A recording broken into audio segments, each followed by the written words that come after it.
Neste capítulo 4, o assunto é a oferta pelo pecado por ignorância.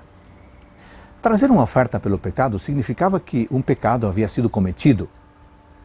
Ao trazer a oferta pelo pecado ao santuário, a pessoa estava literalmente trazendo o pecado representado por ela e pelo qual devia se fazer expiação. É importante, amigo, que você saiba o seguinte: as várias palavras usadas na Bíblia para definir e descrever o pecado contêm pelo menos os seguintes conceitos. Número 1. Pecado é desvio de um padrão definido, transgressão da lei de Deus, 1 João 3,4. E não importa se o desvio é acidental ou intencional. 2. Pecado é falhar em atingir o alvo da perfeição. O pecado é como uma flecha que não atinge o alvo. O arqueiro pode ter feito o melhor, mas não retesou o arco com força suficiente para a flecha atingir o alvo. 3. Pecado é desobediência. Desobedecer é possível somente quando se tem conhecimento da lei e de sua transgressão. Há graus diferentes de culpa na desobediência e Deus certamente considera isso. 4. Pecado é ofensa contra Deus.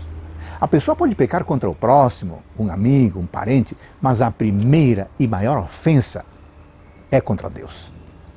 Amigo, esses conceitos mostram a gravidade e a complexidade do pecado. No caso de Levítico, capítulo 4, fala-se da oferta pelo pecado sem intenção, cometido involuntariamente, inadvertidamente, sem pensar.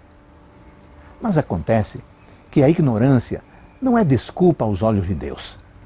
Uma vez que sabemos que pecamos, devemos buscar o perdão de Deus.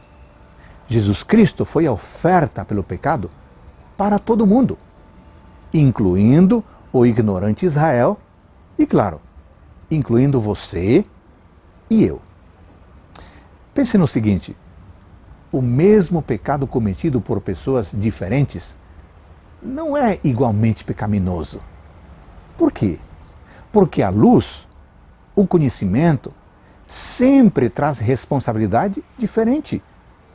Um pecado idêntico cometido por uma pessoa ignorante e por alguém altamente civilizado deve ser considerado e julgado, em cada caso, de um ponto de vista diferente, é claro.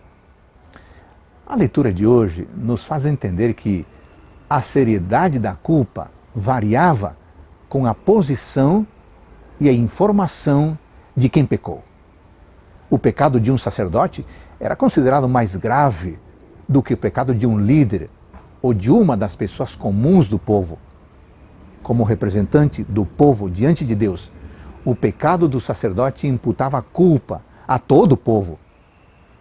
Fica claro que os líderes religiosos têm uma responsabilidade maior diante do Pai Celestial. No caso explicado por este capítulo, a pessoa que trouxesse uma oferta pelo pecado estava reconhecendo que essa pessoa pecara involuntariamente, por fraqueza ou por negligência.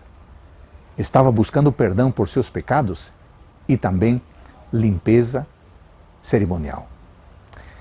A boa notícia de hoje é que em Cristo todos podemos receber perdão, mas é necessária a seguinte atitude: reconhecermos a nossa culpa e confessarmos o nosso pecado ou os nossos pecados. Para quem está verdadeiramente arrependido, Jesus é a oferta salvadora. Um ótimo dia para todos nós.